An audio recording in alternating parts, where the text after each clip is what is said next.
Hey guys, how are you all? Hope all doing well. I'm Tanuja Takwal and welcome back to my channel Women's Natural Health Care.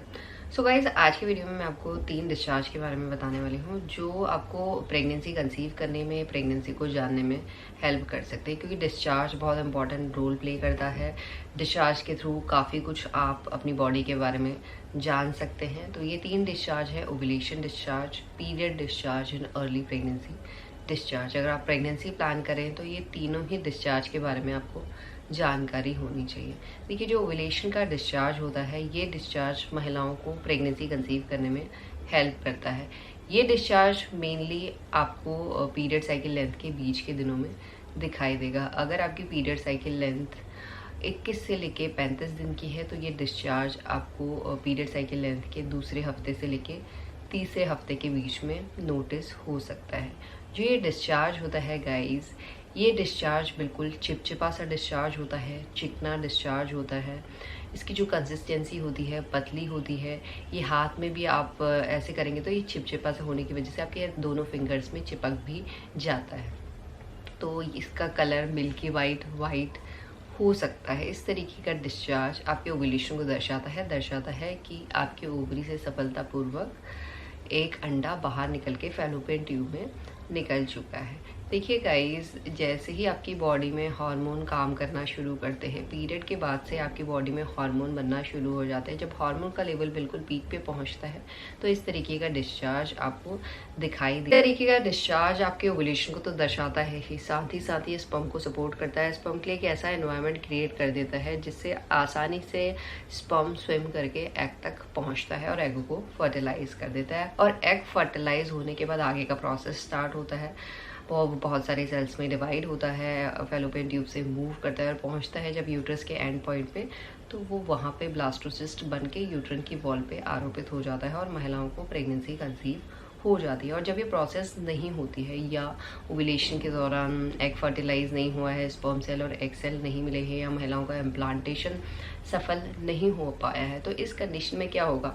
Ovulation के बाद तो normally आपकी body में जो hormone काम करते थे वो करेंगे, प्रोजेस्टेरोन एंड एस्ट्रोजन हार्मोन काम करेंगे, क्योंकि उस टाइम तक आपकी बॉडी को भी नहीं पता है कि आपका इम्प्लांटेशन होगा या नहीं होगा। कई बार इम्प्लांटेशन फेल हो जाता है, कई बार एग फर्टिलाइज होकर इम्प्लांट नहीं हो पाता है। तो कोई भी कंडीशन की वजह से आपकी बॉडी को 1 हफ्ते का टाइम लगता है ये जानने में कि आपको प्रेगनेंसी होगी या नहीं होगी। तो उस टाइम पीरियड तक आपकी बॉडी में प्रोजेस्टेरोन एंड एस्ट्रोजन हार्मोन काम करते हैं, चाहे आपको प्रेगनेंसी कंसीव हो या न हो। अगर प्रेगनेंसी कंसीव नहीं हुई है, बच्चा इम्प्लांट नहीं हुआ है, तो आपको आपकी बॉडी में जो हार्मोन काम कर रहे थे उनका लेवल ऑटोमेटिकली ड्रॉप होना शुरू हो जाता है। आपकी बॉडी पीरियड आने के लिए तैयार होती है, यानी यूट्रन लाइनिंग शेड होने के लिए तैयार हो जाती है।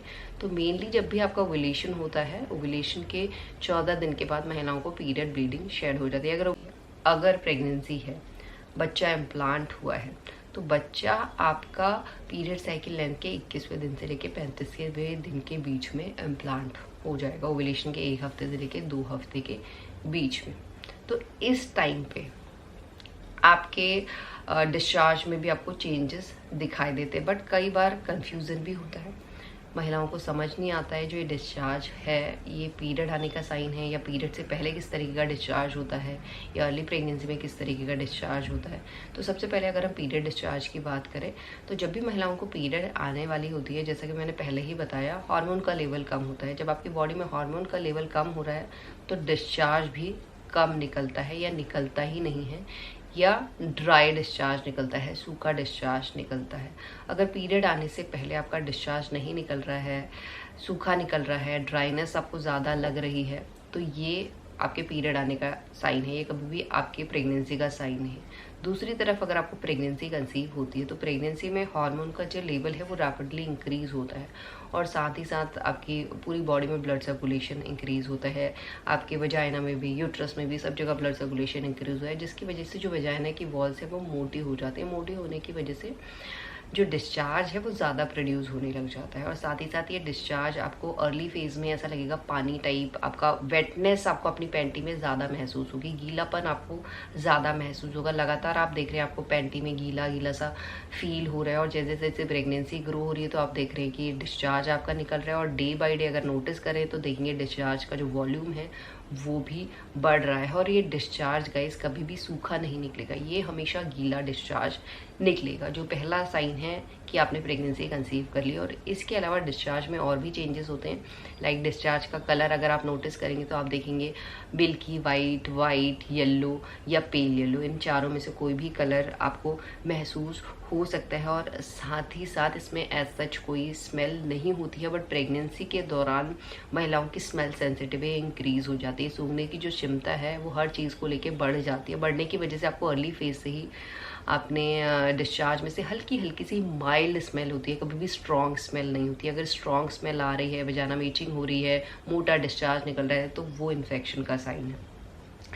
जो अर्ली प्रेगनेंसी का डिस्चार्ज है वो इसी तरीके का होता है, और इसकी कंसिस्टेंसी थोड़ी पतली रहती है। और डे बाई डे आप देखेंगे इसका वॉल्यूम इंक्रीज हो रहा है, बढ़ रहा है, और इसी तरीके का डिस्चार्ज आपके अर्ली प्रेगनेंसी को दर्शाता है। प्रेगनेंसी में हार्मोन बढ़ते हैं, पीरियड में हार्मोन ड्रॉप होते हैं, जिसकी वजह से दोनों डिस्चार्ज में ये चेंजेस आप नोटिस कर सकते हैं। अभी 3 तरीके के डिस्चार्ज मैंने आपको बता दिए हैं, जो डेफिनेटली गाइज आपको प्रेगनेंसी कंसीव करने में, प्रेगनेंसी को जानने में आप ये जान सकते हैं कि इस महीने आपको पीरियड आएगा या प्रेगनेंसी कंसीव होगी। एंड होप करती हूँ ये वीडियो आप लोग के लिए हेल्पफुल होगा। यही आज का video. Thanks for watching this video. Will see you soon in next video. Till then.